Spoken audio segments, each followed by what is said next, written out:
I was actually living on the streets because I had ran away from home. A lot of people don't know this about our relationship, but his family doesn't accept him being married to an African-American woman. So when I was 37, I was diagnosed and came back. This time in the second breast, my right breast. And I didn't tell Eric. Finding out when Naya had cancer, it messed me up because not because she had it, it's because she didn't tell me. But when we first got married, I remember we had a really bad argument. And I was like, I'm leaving. And it was that moment where I told her, I said, listen, you walk out that door, you may not come back. I was near death. It was a near-death experience for us. Having gone through a literal near-death situation, I think he was really like, oh yeah, if she can handle this, she can handle anything that life is gonna throw. So this is my wife. I don't know what I'm doing sometimes. I don't have a template to follow. Nobody's gonna YouTube how to be a dad. It's kind of strange, but I kind of treat my son the way my mom treated me because I don't have a man's role as to what he should do. There was a time I wanted to give up. We kind of drifted apart within our relationship. I stumbled upon some stuff on social media that I didn't agree with, and I just wanted to throw in a towel because I felt like it was just worth it.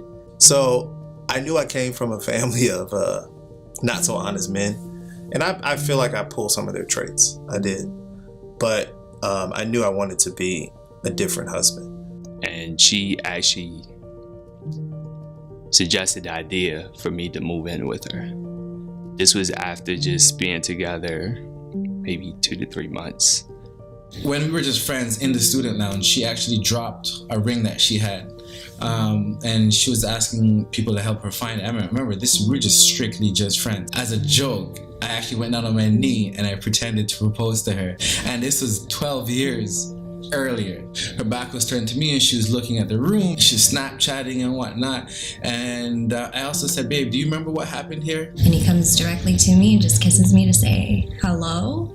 That makes me bubbly inside. He still gives me butterflies on my stomach 5 years later. She just commanded the crowd and just spoke with conviction. I think that's where our souls met. And at that point, I was going through some rocky stages with my current relationship. And I wasn't saying I want her.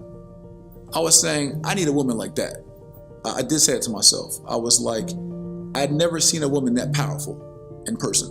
I'll never forget, it was on a text message. And I was up late at night in my bed, in my studio, texting him like we were always texting in the beginning. And he said, I think I'm falling in love with you. And I was just melting the rest of the night. I was like, yes, I love you too.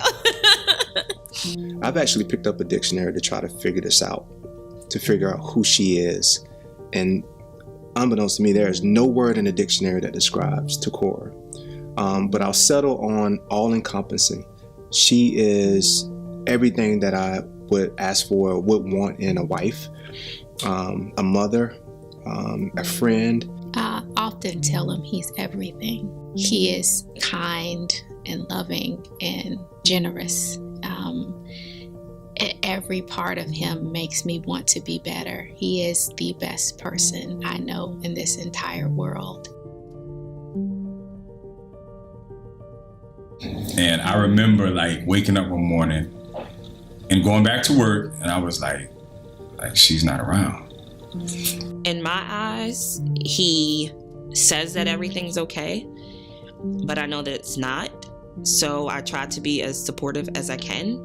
I encourage him to still talk to his family. I think just because we're from a small town, it's a bubble. So gay is still kind of taboo there. My family was definitely way more aggressive with him and more engaging. They talked to him more. I was so nervous to meet his family because I thought they were going to ask me a bunch of questions. And it was just like, hey girl, anyway, pass the potato salad. It was just I'm like, oh. So Corey, I thought that your defining moment in making me your wife was the relationship that me and Kalina has.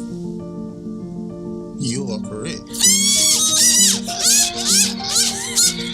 that's why I felt like I didn't really need to engage my husband and my daughter, because I'm like, I got this. I've been through this before. So it's been many times we had to go to the hospital midnight, 1 o'clock in the mornings. I'm right there, and she done came and told me, she said, baby, I appreciate. I said, you don't have to appreciate, that's my job. That's my job. I'm not going anywhere. And for a soul to think about another soul and to accept that person, that was godlike. Can't nothing but a God sent angel do that for you.